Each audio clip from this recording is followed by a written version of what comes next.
नमस्कार। आज हम लोग केमिस्ट्री के सेशन से रासायनिक अभिक्रियाएं एवं समीकरण के सब्जेक्टिव क्वेश्चंस को कवर करेंगे।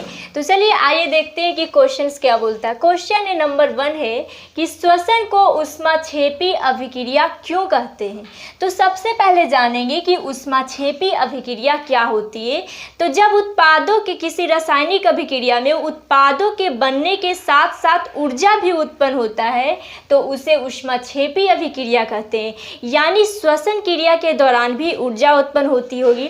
तो हम सभी को पता है कि किसी भी काम को करने के लिए हमें ऊर्जा की आवश्यकता होती है।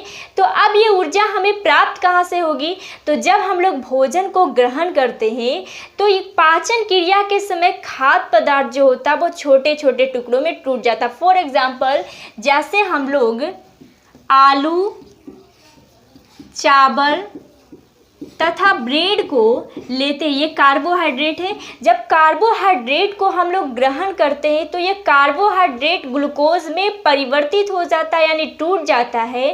और यही ग्लूकोज हमारी कोशिकाओं में उपस्थित ऑक्सीजन के साथ रिएक्शन करके यानी अभिक्रिया करके हमें ऊर्जा प्रदान करती है। इसीलिए हम लोग श्वसन को ऊष्माक्षेपी अभिक्रिया कहते हैं, क्योंकि इस दौरान ऊर्जा का भी उत्पत्ति होता है। ठीक है। और ये क्वेश्चन ऑब्जेक्टिव में भी दे सकता है कि श्वसन को कौन सी अभिक्रिया कहते हैं।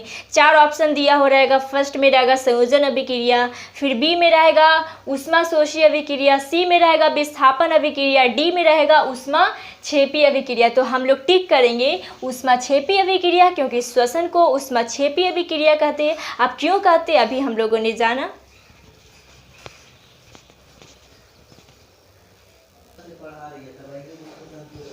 क्वेश्चन नंबर 2 है कि संतुलित एवं असंतुलित रासायनिक समीकरण क्या है। तो सबसे पहले जानेंगे कि रासायनिक समीकरण कितने प्रकार के होता है। तो रासायनिक समीकरण 2 प्रकार के होता है, एक संतुलित रासायनिक समीकरण और दूसरा असंतुलित रासायनिक समीकरण। अब संतुलित रासायनिक समीकरण किसे कहते हैं। तो ये वैसे रासायनिक समीकरण होता है जिसमें तीर चिन्ह के बाईं ओर यानी अभिकारक तथा तीर चिन्ह के दाईं ओर के तत्वों के परमाणुओं की संख्या समान हो तो उसे संतुलित रासायनिक समीकरण कहते हैं। जैसे जिंक और जब सल्फ्यूरिक अम्ल आपस में रिएक्शन करेगा यानी अभिक्रिया करेगा तो ये जिंक सल्फेट और हाइड्रोजन का निर्माण होता है। अब देखिए दोनों तरफ क्या तत्वों के परमाणुओं की संख्या बराबर है। तो बाईं तीर चिन्ह के पहले बाईं ओर लेते हैं जिसे LHS बोला जाता है, लेफ्ट हैंड साइड, और तीर चिन्ह के दाईं ओर RHS बोलते हैं, इसे राइट हैंड साइड। ये दोनों को कंपैरिजन करते हैं तो यहाँ पे जिंक की संख्या 1 है LHS में और ये RHS में भी जिंक की संख्या 1 है।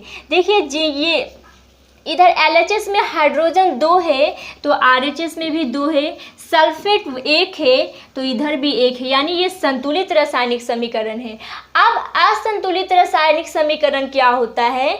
तो ये वैसे रासायनिक समीकरण होता है जिसमें तीर चिन्ह के बाईं ओर यानी अभिकारक तथा तीर चिन्ह के दाईं ओर यानी उत्पादक के तत्वों की परमाणुओं की संख्या समान नहीं हो तो उसे असंतुलित रासायनिक समीकरण कहते हैं। जैसे कार्बन को लीजिए और ऑक्सीजन CO2 का यहाँ पर निर्माण होता है। ये तो संतुलित रासायनिक समीकरण। एक और एग्जाम्पल को लेते हैं, मैग्नीशियम को लेते हैं और ऑक्सीजन को लेते हैं तो MgO का यहाँ पे निर्माण होगा। देखिए LHS और RHS में आप कंपैरिजन कीजिएगा तो इधर मैग्नीशियम की संख्या 1 है लेकिन और RHS में भी 1 है, लेकिन वही ऑक्सीजन देखिए तो LHS में ऑक्सीजन की संख्या 2 है लेकिन वही RHS में ऑक्सीजन की संख्या 1 है, यानी ये असंतुलित रासायनिक समीकरण है क्योंकि अभिकारक और उत्पादक दोनों के तत्वों के परमाणुओं की संख्या समान नहीं है। ठीक है। तो ये एग्जाम्पल हुआ, आप डिफिनेशन लिखकर उसके बाद एग्जाम्पल दे सकते हैं।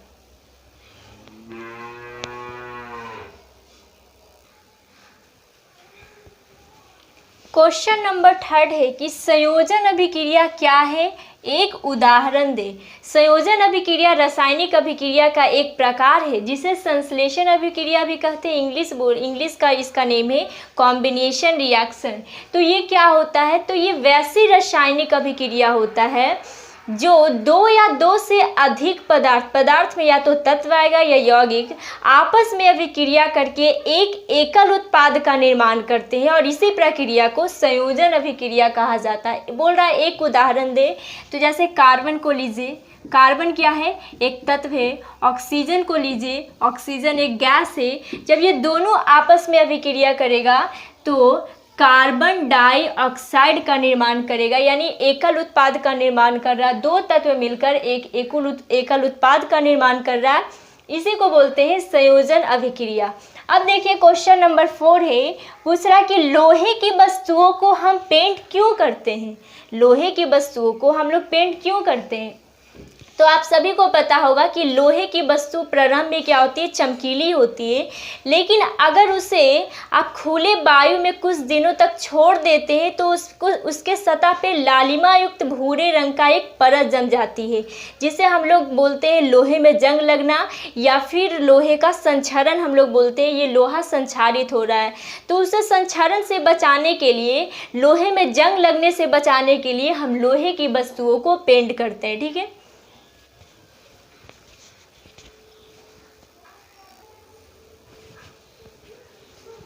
क्वेश्चन नंबर 5 है कि बूझे हुए चूने के विलयन का उपयोग दीवारों की सफ़ेदी करने में क्यों किया जाता है।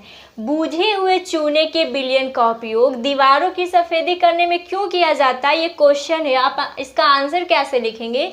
तो बूझा हुआ चूना क्या होता है, CaOS का हॉल्ट टॉयस होता है बूझा हुआ चूना का रासायनिक सूत्र। ये प्राप्त कैसे होता है? तो बिना बूझा हुआ चूना, जब CaO में आप वाटर से रिएक्शन कराएंगे तो इससे बूझा हुआ चूना प्राप्त हो जाता है, CaOS का हॉल्ट टॉयस। तो इसका उपयोग दीवारों की सफ़ेदी करने में क्यों किया जाता है? तो इसीलिए किया जाता है, जब इसका उपयोग दीवारों पे सफ़ेदी करने में किया जाता है तो क्या होता है कि ये CaOS का हॉल्ट टॉयस वायु में उपस्थित कार्बन डाइऑक्साइड से रिएक्शन करके CaCO3 का निर्माण कर लेता है, यानी कैल्शियम कार्बोनेट। और संगमरमर का सूत्र भी होता है कैल्शियम कार्बोनेट। इससे क्या होता है कि दीवारों पे कैल्शियम कार्बोनेट का एक पतली परत जम जाती है, जिसके परिणाम स्वरूप 2-3 दिन बाद दीवारों पे चमक आ जाती है। यही कारण है कि इसका उपयोग किया जाता है, किसका, बिना बूझा हुआ चूने का विलयन का। ठीक है, अब क्वेश्चन नंबर 6 है कि विस्थापन एवं द्विविस्थापन अभिक्रियाओं में क्या अंतर है, इन अभिक्रियाओं के समीकरण लिखें।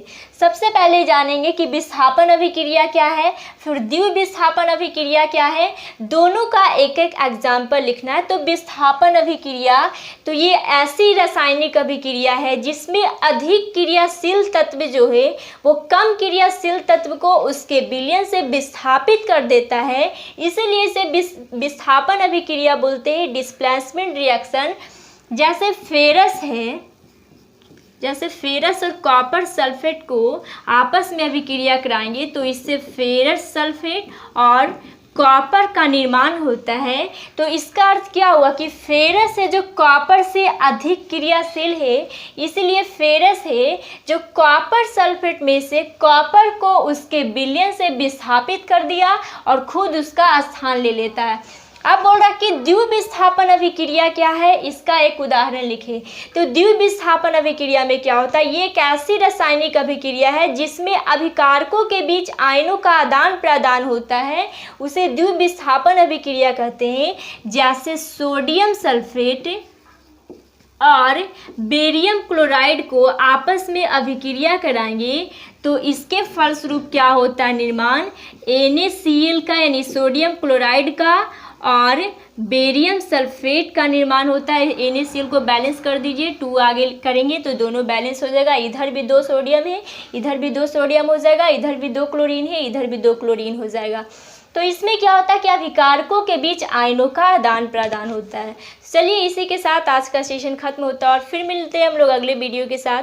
तब तक आप मेरे वीडियो को देखिए और देखकर ज़रूर बताइए कि कैसा लगता हो। अगर अच्छा लगे तो चैनल को सब्सक्राइब करें, वीडियो को लाइक करें और दूसरे के पास भी शेयर करते रहें, क्योंकि अब एग्ज़ाम आने में ज़्यादा वक्त नहीं है, इसलिए ज़्यादा से ज़्यादा दूसरों के पास शेयर करें। थैंक्स।